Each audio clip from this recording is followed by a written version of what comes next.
Hello everyone, today is Wednesday, February 26. Let's take a closer look at the chart for the euro and the British pound as potential market movements. As you can see, the European currency resumed gains as buyers managed to hold the 1.0450 level.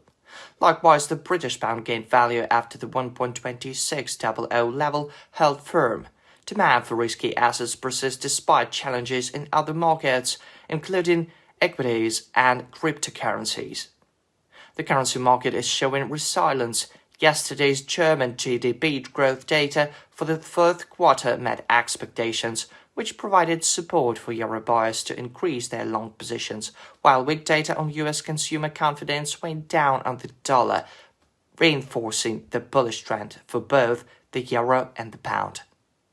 The February US Consumer Confidence Index was expected to drop to 102.7 but fell to 98.3, down from 104.1 in January. As for the speeches from Fed officials yesterday, the focus went largely on the central bank's independence.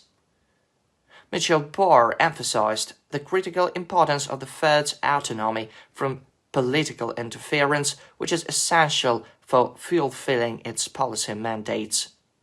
His comments provided no clues on future policy moves, which further supported the euro and the British pound in their recent gains.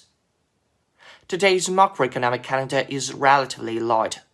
Germany is set to release data on consumer confidence, with the index expected to remain in negative territory, which is unlikely to boost confidence among euro buyers.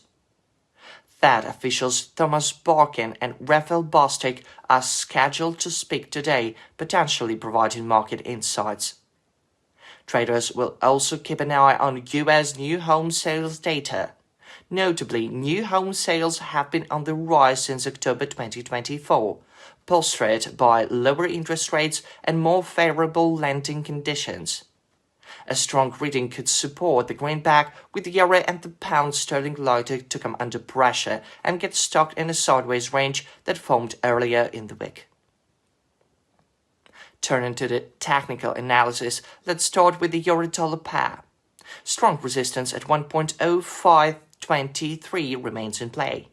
With large selling volumes in these areas seen during the Asian session, the focus now shifts to the support level of 1.0487. A false breakout at this mark could generate a buy signal, with the euro potentially returning to 1.0523. If the price breaks through and consolidates above this level, the path to 0564 and 0593 would open. At 0593, I recommend considering short positions on a rebound, targeting an intraday correction of 25-30 pips. Short positions at 0523 and 0564 should be considered on a false breakout. Alternatively, if the price breaks below 0487, the middle of the sideways range, the volume of short positions could rise, pushing the euro down to 0456 and potentially 1.0430. At this mark, it would be wise to go long on a rebound, expecting a 25-30 pip move. Long positions at 1.0456 and 0487 would be relevant in the event of a false breakout. Speaking of the British currency, the market situation is similar. The price has failed to reach the key level of 1.2687 and is currently trading at 26.48, the middle of the sideways range.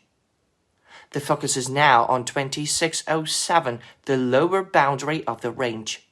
A decline followed by a false breakout at this level could trigger a buy signal, with sterling potentially rebounding to 1.2648. If buyers manage to regain control of this level during the first half of the day and price breaks through and consolidates above it, buying activity would likely pick up, driving the British pound further up to 1.2687 and then probably 1.2726. At this level, traders are advised to go short on the rebound, targeting an intraday correction of 30-35 pips. Short positions at 1.2687 and 26.48 can be opened at a false breakout. If bullish momentum weakens at 1.2607, sterling could dip to 1.2573. At this mark, it would be prudent to go long on a rebound, anticipating a 30-35 pip correction. Best of luck.